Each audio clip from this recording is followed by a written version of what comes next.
Hey mon bon ami, si tu veux soutenir la chaîne, je t'invite à le faire gratuitement sur YouTube. Tu regardes une petite pub de 30 secondes et ça nous fait gagner un peu de sous. Merci beaucoup et que la passion te guide. Ouais. Salutations Tedena, je suis le chef et aujourd'hui enfin, après tant d'attente, la review d'Avengers Endgame. Alors dans cette première partie de cette review, je vais ne pas spoiler, hein, ça devrait pas être très long, et après je vais spoiler comme un bâtard pour ceux qui ont déjà vu le film. Voilà, je t'indiquerai un timer, comme ça tu sauras. Hein? Voilà. Alors, donc j'ai vu Avengers Endgame en avant-première mercredi matin, enfin dans la nuit de mardi à mercredi à séance de minuit. J'étais censé retourner le voir hier soir, mais j'ai pas pu. Enfin bref, je l'ai vu. Et je suis mitigé. Je suis mitigé. Alors, le film est stylé. Le film est presque génial en fait. Franchement, il y a des scènes de ouf dans le film qui font te faire hurler, qui m'ont fait hurler de plaisir. J'ai fait oh les bâtards ils l'ont fait, toi c'est stylé et tout. Mais il y a une partie de moi qui a pas réussi à kiffer totalement parce qu'en fait le film fait 3 heures. Donc c'est un film assez touffu quand même si finalement les 3 heures passent assez vite. Mais à un moment donné du film, tu te dis ah merde, il y a peut-être 1 heure de trop. Il y a peut-être 1 heure de trop. Je suis en me dire, oh, t'es fou, chef, pourquoi tu dis ça, t'es jamais content? Je suis content de l'avoir vu, il était très bien, j'ai kiffé ma race, si tu veux. Mais le film est loin d'être parfait. Je veux dire, je pense que j'ai préféré Infinity Wars. Parce qu'Infinity Wars sortait plus des sentiers battus, si tu veux, était plus surprenant à bien des égards, peut-être même plus épique à bien des égards. Il me faisait plus voyager, je savais pas où je mettais les pieds. Et en fait, le problème avec Avengers Endgame, finalement, bah, c'est qu'on sait où c'est qu'on met les pieds. En fait, le film est un peu cousu de fil blanc. Le scénario est vraiment pas ouf malade. Et j'ai même envie de tenter un truc. Est-ce qu'on serait pas allé trop loin dans le comics? Est-ce qu'on n'est pas trop comics dans ce film? Et j'ai envie de te dire. Parce que le scénario de ce film fait vraiment comics. Et ça peut être une qualité comme ça peut être un petit peu un défaut. Le scénario de Endgame est un peu facile, en fait. Alors oui, la promo ne nous a pas menti quand même. Il y a ce côté désespoir, ce côté défaite, ce côté merde, on a perdu, faut qu'on assume les conséquences de tout ça, c'est chaud, tout le monde déprime, c'est la merde, on a perdu, comment on va faire pour se relever? Il y a ça, si tu veux. Ce qu'on nous avait vendu, le côté désespéré, le côté tout est foutu, le côté tragique. Mais t'as ça, la première heure du film, en fait. Et t'es pris dedans, ça marche vraiment, t'es ému, tu vois, t'es choqué, si tu veux. Et c'est vraiment bien foutu, tu vois, le développement des personnages, la relation Tony Stark Cap, tout ça, tout est bien fait, si tu veux. Même Thanos et tout, c'est bien fait, c'est bien introduit, c'est bien expliqué, c'est bien développé. Ça marche vraiment. Mais après, au bout d'1 heure et demie de film, et ben cette tension qu'on a de voir merde, ils sont vraiment dans la merde, et ben ça disparaît. Ça disparaît pendant la 2e heure du film. Et à la fin, dans le dernier acte, quand c'est censé redevenir épique et dramatique, et ben en fait, la sauce ne prend plus. En fait, pour moi en tout cas, la sauce n'a pas pris. Du coup, alors j'ai eu mes petits frissons de fanboy parce qu'il y a énormément de fanservice, j'en reviendrai.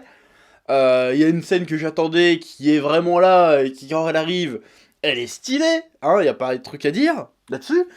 Mais, je me suis senti moins impliqué que dans Infinity Wars, si tu veux. Parce qu'il y a une coupure au milieu du film, en fait, où ça devient... La 2e heure du film, c'est du pur fanservice. Je ne vais pas développer plus que ça. Pour l'instant, je peux pas en parler dans la partie spoil, mais il y a une 2e partie du film qui est très drôle, qui est sympa objectivement, si tu veux, et qui pourrait faire un film à elle toute seule, en fait. Qui... en fait, c'est Marvel qui s'autosuce pendant 1 heure, et qui enlève tout le côté épique annoncé dans la première partie, est totalement enlevé. Et on n'est plus que dans la drôlerie, dans la méga cool. Ils sont dans une mission pour sauver l'univers, si tu veux. Mais en fait, ils se marrent. En fait, ils rigolent. En fait, t'as l'impression qu'ils se font un petit trip sympa entre potes. Bon, alors il y a toujours une partie drama dans cette partie-là. J'en reviendrai après dans la partie spoil. Mais globalement, tout d'un coup, on est dans le truc tragique. Putain, comment on va s'en sortir? C'est horrible, tout le monde est mort. Ah, putain, on s'éclate trop, c'est génial. Et à la fin, on est censé revenir au délire de putain, c'est trop dangereux, il faut qu'on se démerde. Et la transition est hyper chelou. La transition entre les deux est hyper chelou, du coup ça fait que dans le film, bah, tu sais pas trop sur quel pied danser, t'as un peu le cul entre deux chaises, tu fais merde, il est où le tragique épique là qu'on nous a vendu au début là? Moi je veux voir ça, je veux voir ça. Et en fait on te donne du Marvel popcorn au final. On essaye de revenir sur le tragique épique à la fin, mais ça marche plus en fait. Et je trouve ça un petit peu dommage. Alors après, oui, ça fait clôture bien les arcs de différents personnages, d'autres passent totalement à la trappe, je vais en reparler dans la version spoil. Mais voilà, alors visuellement c'est ouf, hein, la musique est ouf, tout est ouf, les combats sont ouf.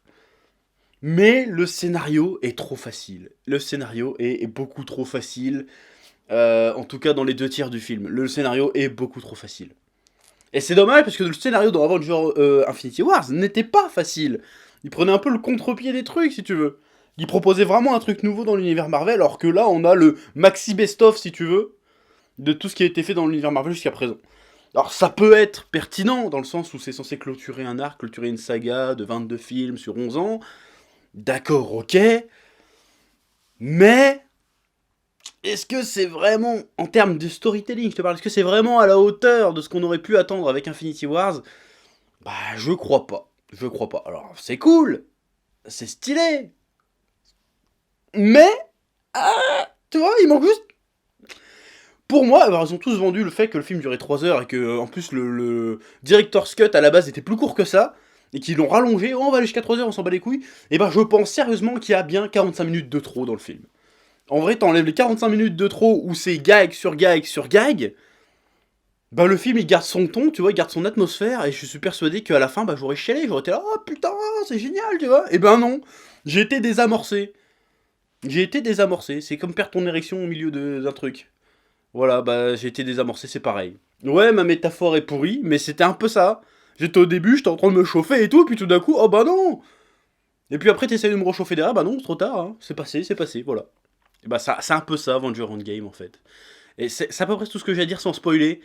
Donc je vais spoiler à partir de maintenant. Voilà, 3, 2, 1, je spoil. Voilà, à partir de maintenant, je spoil comme un gros bâtard. Si tu n'as pas vu le film, tant pis pour ta gueule.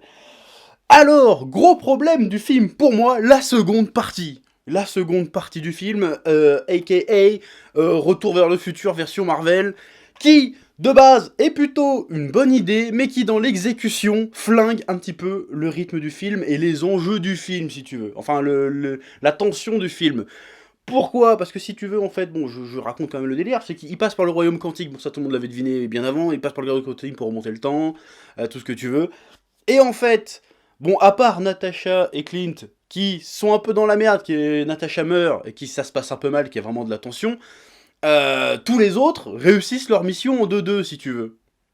Et ils le font en rigolant, alors qu'ils sont censés, juste avant, il y a un putain de discours, oui, c'est le combat de notre vie, bidule chouette, et ils y vont en faisant des vannes, en se poilant. Alors les vannes sont très drôles, c'est pas la question. Mais ça dure tellement longtemps que t'en oublies tout le drama que t'as eu avant, en fait. Tout ce qui est tragique avant, tu l'oublies quasiment.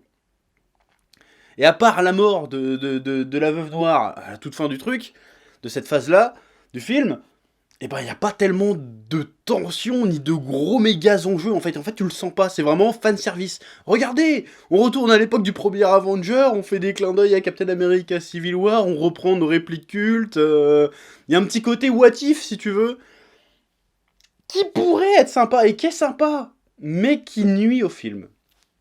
Moi, je m'attendais à qui ça parte vraiment aux couilles dans leur voyage dans le temps, et en fait non, tout se passe super bien, à part Natasha qui meurt. Tout se passe super bien en fait. Et c'est un peu bidon, c'est un peu... viens, on remplit avant la bataille finale. Ça m'a pas plu. Et même tout le bordel avec le Thanos du passé qui se rend compte que les Avengers sont en train de remonter le temps pour le niquer sa race parce qu'il a réussi dans le futur à accomplir son plan. Bah c'est là justement je pense qu'on est trop comics. On est beaucoup trop comics, mais le hasard, c'est vraiment la magie du scénario. Comme par hasard, Nebula revient dans le passé, elle a fait bugger son elle du passé, et elle se retrouve, celle du passé se retrouve avec les souvenirs de celle du futur. Pourquoi? Elle est auto-connectée en Wi-Fi avec elle-même, je ne comprends pas le délire. C'est pas plus expliqué que ça. Je trouve que c'est un peu... C'est à la fois trop facile et trop tiré par les cheveux, si tu veux. Donc, cette partie-là, je trouve vraiment qu'elle plombe un peu le film. À bien des niveaux, trop d'humour, on oublie, voilà, je me le répète, hein, mais on oublie le côté tragique de la première heure, qui était vraiment bien faite à ce niveau-là, putain, il y avait tout ce qu'il fallait. Il y avait de la chialade, bon, il y avait toujours un petit peu d'humour, mais c'était de l'humour un peu mélancolique, quoi. On rigole malgré la situation. C'est pas on rigole de la situation. Et dans la partie 2, c'est ça, en fait. Tout le côté Tony Stark qui voit son père et tout, qui remonte au labo dans le PIM, c'est purement fanservice. Alors, il y a le petit côté développement de personnage quand il parle avec son père, genre il comprend mieux son père maintenant qu'il a un enfant, tout ça, d'accord, ok. Mais même la partie de Captain America et tout ça, c'est purement fanservice. Le fait qu'il foire la première fois à l'époque d'Avengers n'a aucune incidence sur le scénario, en fait. Et à un moment, tu ressens de la tension à ce passage-là. À part la mort de Natasha, il y a zéro tension à ce passage-là. Même quand Hulk il va voir la sorcière suprême et qu'il lui fait ah, j'ai besoin de ta pierre, c'est réglé en 2 minutes. Est-ce que ces péripéties valaient bien le coup? Est-ce que c'était pas l'occasion de rajouter encore plus de drama justement à ce moment-là, plutôt que de partir dans la déconnade et dans Marvel qui saute au sus? Parce que cette heure-là, c'est vraiment Marvel qui saute au sus. Genre, regardez, on a fait ça, on fait des clins d'œil aux fans, ah, ça te fait plaisir, t'as reconnu la scène et tout. C'est marrant 5 minutes, mais sur 1 heure, c'est long, c'est beaucoup trop long. Ouais. Bon, après, il y a encore ce côté voyage dans le temps propre à l'univers Marvel. Hein. Dans l'univers Marvel, ils adorent faire des voyages dans le temps dans les comics. Qui est un délire purement Avenger, ok, c'est cool, c'est Avenger, c'est tout ce que tu veux, c'est Marvelien, c'est tout ce que tu veux.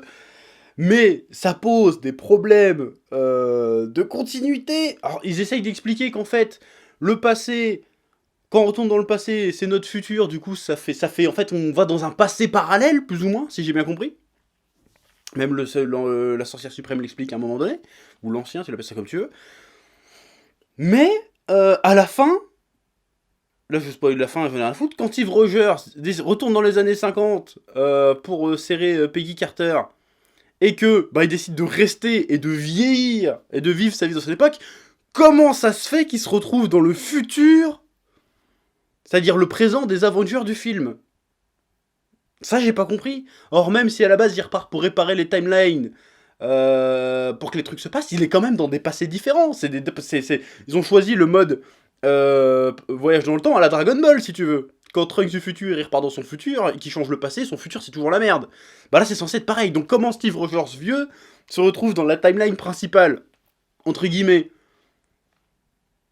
Moi, j'ai pas compris et je suis désolé, ça m'a un peu sorti du film. Alors à la fin, symboliquement, elle est belle et tout ce que tu veux, même si normalement le super soldat n'est pas censé vieillir, hein, c'est même un des trucs, un des aspects de son sérum normalement, mais ils l'ont jamais vraiment dit dans les films. Bah je comprends pas. Du coup je comprends pas, et quand je comprends pas, bah je peux pas apprécier, je fais, bah, comment il se fait pour retrouver dans la vraie timeline? Ça n'a aucun sens, ça veut dire qu'à un moment donné, il y a eu 2 Captain America en même temps et tout. Alors pourquoi pas? Mais si on nous dit qu'on va dans des passés alternatifs, comment ça se fait? Ce qu'ils nous expliquent, ce sont des passés alternatifs. Ils nous le lisent. Et même à la base, ils n'avaient pas prévu de ramener les pierres, justement. Parce que c'est dans des trucs alternatifs. C'est quand la sorcière suprême dit à Banner que non, il faut que tu les ramènes parce que sinon ça va foutre la merde. Dans les différentes timelines. C'est à ce moment-là qu'ils disent qu'il faut les ramener, tu vois. Donc avant, c'est qu'ils sont bien conscients de pas être dans les passés qu'ils ont vécu, dans des passés différents. Donc je ne comprends pas comment Steve Rogers s'est retrouvé là. Voilà, bon je vais pas faire 10 minutes dessus, mais ça m'a bloqué. Pareil, il y a plusieurs petites incohérences dans le film, enfin, des plot holes, peut-être pas, mais quand Tony Stark et Nebula sont coincés dans le vaisseau des Gardiens de la Galaxie, ils ont plus d'énergie. Mais le problème, c'est que Tony Stark, tout le long, il a son putain de réacteur arc sur la poitrine, tu vois. Et le réacteur arc, de base, c'est censé être une source d'énergie illimitée. Donc tu vas pas me faire croire que ce mec-là, il a pas pensé à dire tiens, je vais brancher mon réacteur arc sur le vaisseau, ça va nous permettre de survivre plus longtemps, ça va nous faire avancer. Tu peux pas me faire croire ça. Moi, j'ai vu ça dans les premières minutes du film, je fais quoi? C'est quoi c'était? Quoi? Tu te fous de ma gueule, Tony Stark? Tu te fous de ma gueule, Tony Stark? Voilà, ça m'a gêné aussi. Je pinaille, je sais que je pinaille. Mais ça m'a gêné. Voilà, je le dis. Bon, sinon, faut que j'en parle. Si on va dire, oh, tu fais une fixation. Non, je fais pas une fixation, mais faut qu'on en parle. Captain Marvel. Non, non, non.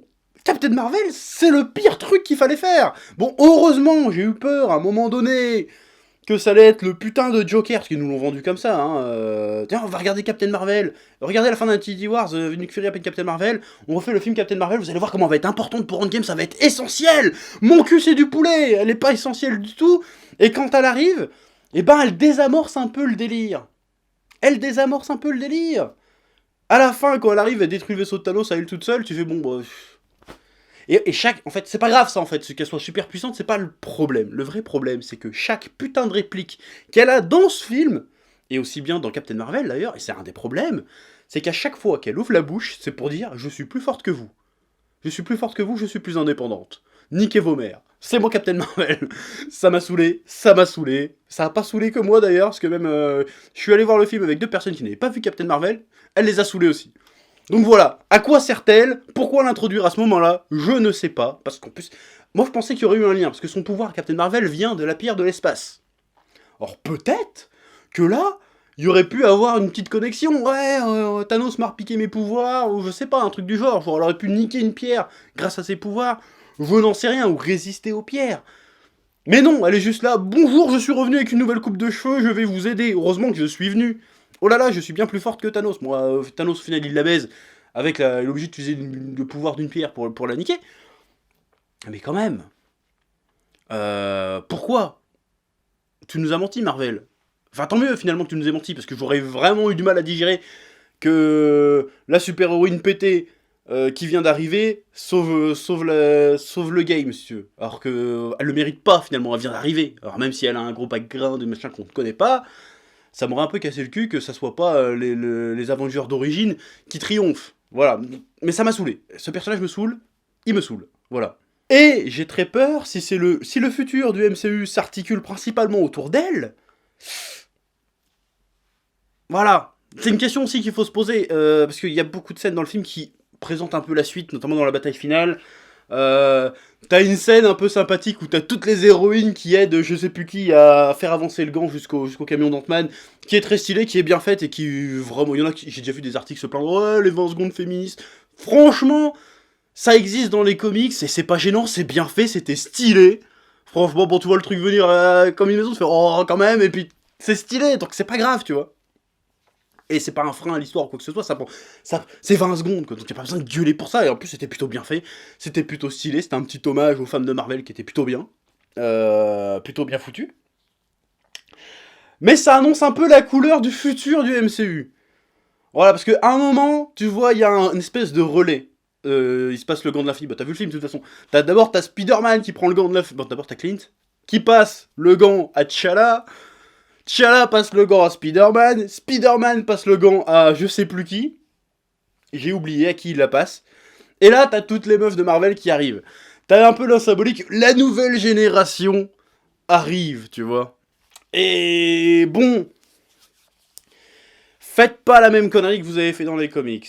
C'est-à-dire juste se concentrer sur le côté sociologique, sociétal, politique, et pas sur les personnages. Donc faites pas la même connerie au cinéma, s'il vous plaît, Marvel, faites pas la même connerie. Parce que c'est pas que c'est pas intéressant, c'est que c'est chiant en fait. Donc faites-nous des bonnes histoires et vendez-nous des messages derrière. Vendez pas juste des messages politiques avec et c'est tout. Faites-nous des bonnes histoires et derrière on prendra vos messages, y a pas de problème. Mais faites attention avec ça et j'ai un peu peur que ça fasse ça. Mais si c'est bien fait, encore une fois, aucun problème. Ouais. Après, j'ai encore 2-3 déceptions. Après, je vais te dire pourquoi j'ai kiffé. Attention, parce que j'ai quand même kiffé, globalement. Thor. Thor, qu'est-ce que... Non. Thor, c'est parti en couille avec Thor et... Voilà, j'ai pas compris l'idée de faire Thor qui devient gros, alcoolique, truc comme ça. Oh, j'ai compris le côté déchéance, le côté dépressif. Mais le gars, si tu veux, il était déjà plus ou moins... Il avait de quoi être dépressif dans le film d'avant et il l'était pas. Il gardait le côté vaillant, le côté c'est pas grave, je vais me remonter, je suis Thor et tout. Et puis là, tout d'un coup, même s'il a vengé son peuple, parce que c'était ça son objectif à la base, à aucun moment il avait prévu de ressusciter les gens, eh ben il devient dépressif, il devient alcoolique, il sait peu quoi foutre, il reste 15 Asgardiens dans un petit village en Norvège. Il joue à Fortnite, il boit de la bière. Et ils insistent là-dessus un peu trop longtemps, en fait. Et je n'ai pas compris pourquoi ils ont fait ça à Thor, en fait. Parce que c'est marrant 5 minutes, mais tout le long du film, ils ont désacralisé le Thor. Alors que dans le film d'avant, ils le glorifient un petit peu, puis là, non, en fait, Thor, c'est une merde. Et pareil, Je veux pas faire le Jean-Kévin échelle de puissance, mais comment ça se fait que Thor, avec Stormbreaker, Mjolnir, et sa pleine puissance, alors qu'il défonçait Thanos avec le gant de l'infini dans Infinity Wars, n'arrive pas à poutrer Thanos sans le gant de l'infini? Je n'ai pas compris. Alors je veux bien qu'il a un peu perdu de sa superbe en prenant un peu de poids à force de picoler, mais quand même, il y a des limites. Faut arrêter, c'est pas parce qu'il a pris 20 kilos que ça y est, c'est plus Thor. Je veux dire, c'est n'importe quoi. Comment ça... Thanos, dans ce film, a l'air plus puissant que dans le film d'avant, alors qu'il n'a pas les pierres d'infinité. J'ai pas trop compris ce délire-là. J'ai pas trop compris. Et ça m'a un peu gâché le personnage de Thor, qui avait pourtant la promesse d'un développement plutôt stylé, bah au final, non. Alors il y a la scène où il voit sa mère dans le passé, qui lui explique « Oui, mais il faut que tu sois toi-même, cherche pas à encaisser... à endosser un rôle qui ne te correspond pas, là, nanana. » Alors c'est peut-être ça le message, genre que Thor c'était un peu le mal alpha ultime, tu vois, on le fait, non mais cesse, oublie cette virilité toxique, et sois toi-même, tu vois. Ça a l'air d'être un petit peu ça le délire. Pourquoi pas, mais est-ce que c'était le moment pour faire ça? On avait besoin d'un Thor glorieux. C'était maintenant qu'il fallait nous le balancer, là, parce que tu nous mets une épave. Et du coup, il a pas vraiment ses moments de bravoure, Thor, dans le film, et c'est dommage. Autre personnage qui déçoit beaucoup, c'est Hulk. C'est Hulk. Putain, dans Infinity Wars, tu nous teases un truc de ouf avec Hulk. Tu nous teases un conflit entre lui et Banner. Et tu résous le bordel hors champ, en fait. Voilà, il y a une ellipse de 5 ans, et puis en fait, Banner a réglé ses problèmes avec Hulk, du coup, c'est Professeur Hulk, c'est à la fois Banner et Hulk, c'est le cerveau de Banner avec la puissance de Hulk. Ok, cool, le personnage est sympa, mais ça s'est passé comment? On sait pas, c'est dommage. C'est dommage de ouf. Moi, j'aurais voulu voir la confrontation. Moi, je pensais qu'au moment où l'ancien, la sorcière suprême, lui fait sortir Banner de son corps, il y aurait une confrontation Hulk-Banner qui aurait pu être sympa, tu vois. Mais non. C'est juste éludé comme ça, et puis on nous avait vendu, oui, ça sera la fin de l'arc Hulk, mais d'où? D'où? C'est juste, ça y est. En fait, j'ai trouvé une formule, une potion, c'est pas trop ce qu'il a fait, et du coup, j'ai réussi à lier mon esprit au corps de Hulk, et du coup, je maîtrise totalement mes pouvoirs. Sauf que dans le film, Hulk, il n'a pas de scène de combat. C'est même pas une blague, il a pas de scène de combat, il a juste un petit truc vite fait dans la fin, là, dans la bataille finale, mais à aucun moment il arrive devant Thanos. Allez, match retour, bâtard. Ça se faisait tout seul. Or, il aurait pu se reprendre une branlée, tu vois, mais y a pas le match retour, Hulk Thanos. Y a vraiment pas le match retour. Moi, ça m'a déçu, je m'attendais au match retour. Je voulais voir Hulk, c'est censé être une créature la plus puissante de l'univers. C'est un des rares qui fout les jetons à Thanos, normalement, qui l'inquiète un petit peu dans les comics. Faites-nous un match retour Thanos Hulk, putain. Vous voyez pas me dire qu'il n'y a pas de la place. Tu vires Captain Marvel, à la place tu mets Hulk. Et ben voilà. J'ai pas compris pourquoi ils ont loupé ce coche là, donc j'étais un peu déçu, parce que moi le Hulk c'est un personnage que j'aime bien, et j'aurais voulu en voir plus dans le MCU du Hulk. Et au final non, t'as juste Shrek qui fait de la science. Et c'est même pas une blague, c'est ça en fait, c'est Shrek qui fait de la science. Et voilà, bon alors c'est lui qui réussit à mettre le gant de l'infinité, et effacer ce que Thanos a fait, certes, mais à part ça, c'est tout. Parce que c'est même pas lui qui trouve les formules et tout, c'est Tony Stark qui arrive. En fait, j'ai trouvé comment voyager dans le temps. Trop bien. Hulk, un immense gâchis. Vraiment. En fait, c'est un des problèmes du film, c'est que beaucoup de choses amorcées dans Infinity Wars ne sont pas réellement désamorcées dans Endgame. Ou alors c'est fait en 2 secondes, genre le Quill Gamora, c'est fait en 2 secondes. T'as même pas une interaction entre Quill et Thanos. Moi, je m'attendais, bon, c'est pas pour ça que je suis déçu, mais ça aurait eu sens que t'aies vraiment tous les Avengers contre Thanos à un moment donné. Genre, parce qu'ils ont chacun une raison de lui péter la gueule, si tu veux. Ça aurait été intéressant en termes d'histoire de voir une scène comme ça. Alors, t'as la scène avec Scarlet Witch qui défonce Thanos, d'accord, mais ça aurait mérité que Quill balance une petite crotte de nez dans la gueule de Thanos, que Doctor Strange fasse un petit truc aussi. Alors que là, ils font de la figuration très clairement. Et c'est un peu dommage, c'est un peu dommage. Bon voilà, je vais arrêter de rager, je vais te raconter les trucs que j'ai kiffé, mais tu sais déjà les trucs que j'ai kiffé. Mais je vais te le dire quand même. Alors, évidemment que j'ai kiffé le Avenger Assemble, le Avenger Rassemblement. Ça fait 10 ans que j'attends ça, je l'ai eu dans une scène absolument épique, absolument grandiose. Voilà, t'as tout le monde qui ressuscite, t'as le Wakanda, t'as les Asgardiens. D'ailleurs, les Asgardiens, ils sortent tout la putain de sa mère, parce qu'ils sont censés déjà être détruits avant que Thanos snap le bordel. Donc ils sortent tout, d'où ils sortent les Asgardiens? Est-ce qu'il a ressuscité les anciens Asgardiens? Il a sûrement fait ça, mais ils nous l'ont pas expliqué. Enfin bref, t'as ce Avenger Assemble, avec, boum, Cap qui réussit à soulever Mjolnir, qui n'est pas expliqué, hein. C'est pas expliqué pourquoi avant il n'a pas réussi. Bon, il y en a qui ont fait des théories comme quoi, oui, avant, dans Age of Ultron, il n'a pas pu le soulever, parce qu'à ce moment-là, il savait que Bucky avait tué les parents de Tony Stark et qu'il ne lui avait pas dit. Voilà. Ou alors, l'autre solution, c'est à travers les épreuves, et ben il est devenu digne, en fait. Et du coup, il peut soulever Mjolnir, il peut se battre avec, il peut balancer des éclairs, et tout ce que tu veux. Donc voilà, donc cette scène était magnifique. Mais la bataille finale, un peu courte finalement, qui n'a pas vraiment de gros moments de bravoure en soi, un peu fouillis finalement, et quand même stylé. Voilà, c'était vraiment slash page de comics, les plus grosses slash pages de l'histoire des comics de Marvel, avec genre Secrète Invasion, où il y a tout le monde qui se fout sur la gueule dans une immense bataille avec des extraterrestres, stylé. Voilà, le passage où Ant-Man, il court en géant, il met une grosse patate dans les gros lézards, là, voilà, c'était stylé, c'était ouf. C'était ouf. Voilà, après la bataille n'est pas si détaillée que ça, c'est juste vraiment, vas-y, succession de slash page, prends-en plein la gueule, et on revient à l'histoire 5 minutes avant la fin. Mais c'était stylé, c'était épique. Alors là, t'entends la musique des Avengers qui débarquent, t'es là, putain, c'est génial. C'est génial. Non, franchement, c'était génial. Cette partie-là est absolument géniale. J'aurais aimé une meilleure histoire, hein, forcément, mais c'était quand même génial. Voilà, qu'est-ce que tu veux dire de plus?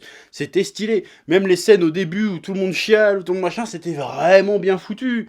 Même la fin avec Steve Rogers qui repart dans le passé, et tout, c'était stylé, j'ai eu des petites émotions. Bon, par contre, j'ai pas trop compris pourquoi c'est à Falcon qui file son bouclier. Alors oui, c'est arrivé dans les comics que c'est Falcon qui reprend le bouclier, mais je sais pas, moi je pensais que c'est... Vu tout le foin qu'il fait autour de Bucky, je pensais qu'il allait voir Bucky. Bon, Bucky, maintenant c'est toi Captain America, il le donne à Sam. Pourquoi pas? Mais c'était un peu bizarre. Non, le film est stylé. Le film est stylé, il y a beaucoup de scènes stylées, le film est drôle. Voilà, mais moi je reste surtout sur le Avenger Assemble, le Thor qui découpe la tête à Thanos qui était stylé. Voilà, en plus même les interactions au sein du QG des Avengers faisaient vraiment comme dans le comics. C'est-à-dire que... Il y a des interactions qui sont cool, c'est vraiment comme dans le comics. Ok, on parle à un raton laveur, c'est normal, moi je suis en armure, c'est normal, moi je suis géant, c'est normal, moi je suis grand et vert, c'est normal, y a pas de problème. On accepte le truc. C'est complètement délirant, mais on accepte le truc. Tiens, dans notre équipe, on a besoin du gars qui fait des flèches, même si on a une meuf qui va plus vite que la lumière et qui détruit des vaisseaux. On va aller prendre Clint Barton, mais bien sûr. D'ailleurs, Ronin, méga stylé. Bon, on le voit 5 minutes en manque de Ronin, mais il explose Batman, il défonce tellement les mecs. C'était méga stylé. Donc oui, on est sur une bonne conclusion, même la mort d'Iron Man. La mort d'Iron Man, la scène est classe, si tu veux, quand il fait... Thanos fait « Je suis enfin inéluctable !» Et il fait « Ah ouais, bah moi je suis Iron Man !» Et puis BAM! Il lui nique sa mère en utilisant les pierres d'infinité. Cette scène est stylée, si tu veux, mais c'est l'après. Je trouve qu'on passe un peu trop vite sur la mort d'Iron Man, si tu veux. Ça, c'était un peu dommage. Alors, ça m'a laissé un peu choqué. Genre, bah il est mort, ça y est, c'est tout. C'est comme ça, il est mort comme ça. Alors, c'est triste. La scène de l'entraînement est plutôt belle et plutôt jolie. Le côté oh, je t'aime plus que 3 fois 1000. Voilà, ça marche bien, si tu veux. Mais je trouve que c'est pas assez grandiloquent pour ce que c'est. On passe un peu à la trappe le délire. C'est la mort d'Iron Man, je veux dire, c'est la mort du mec qui a lancé le délire, si tu veux. Et je trouve que ça passe un peu à la trappe. Alors la scène est belle, tout ce que tu veux, en termes de symbolique, c'est très bien foutu. La dernière réplique qu'il a, bon, tu pouvais pas trouver mieux, parce que c'est comme ça que ça a commencé, c'est comme ça que ça finit. Il y a le côté cyclique qui est plutôt stylé, mais ça passe un peu vite. On passe un peu à autre chose. On n'a pas assez comment dire, les retombées de ce qui s'est passé finalement. C'est ça qui est un peu bizarre. Et du coup, il y a un côté un peu inconsistant dans ce qui s'est passé, parce qu'on voit pas les conséquences ni de la décimation de base, ni de la réparation. On voit pas les conséquences du truc, en fait. Donc j'étais censé ne plus râler, mais en parlant, je me rends compte qu'on voit pas les conséquences, et que du coup, tout ce qui s'est passé fait un peu... n'est pas très consistant, finalement. On voit pas l'état du monde, on voit pas comment les gens gèrent ça vraiment, à part les Avengers, tu vois. On n'a pas l'impression que le monde est si dans la merde que ça, et une fois que c'est réparé... T'as juste un plan au Wakanda, tu vois la ville, tout est content et tout, puis hop, ça enchaîne direct sur les funérailles de Tony Stark. C'est bizarre, il y a un sentiment étrange. Et puis même, tu vois Peter Parker qui retourne au lycée. Il s'est passé 5 ans, et en 5 ans, il y a son pote, le gros asiatique, là, ou je sais pas trop ce que c'est comme ethnie, mais bref, le gros... Comment il s'appelle? Je vais l'appeler le gros, je sais que c'est grossophobe, mais je sais pas comment il s'appelle, j'oublie son nom. Et il le retrouve comme ça au lycée tranquille en 5 ans. Tu fais, reste pas 5 ans au lycée, bâtard, c'est pas possible. Qu'est-ce qui s'est passé? Ils expliquent pas ça. Et dans Far From Home, qui est censé se passer après Endgame, ben il est encore au lycée. Donc qu'est-ce qui s'est passé? Alors peut-être que son pote était aussi effacé, à ce moment-là. Mais c'est bizarre. Parce qu'ils se retrouvent dans la même classe avec les mêmes gens. Enfin, bref, c'est pas le sujet, mais voilà. Donc Avenger Endgame est une bonne conclusion.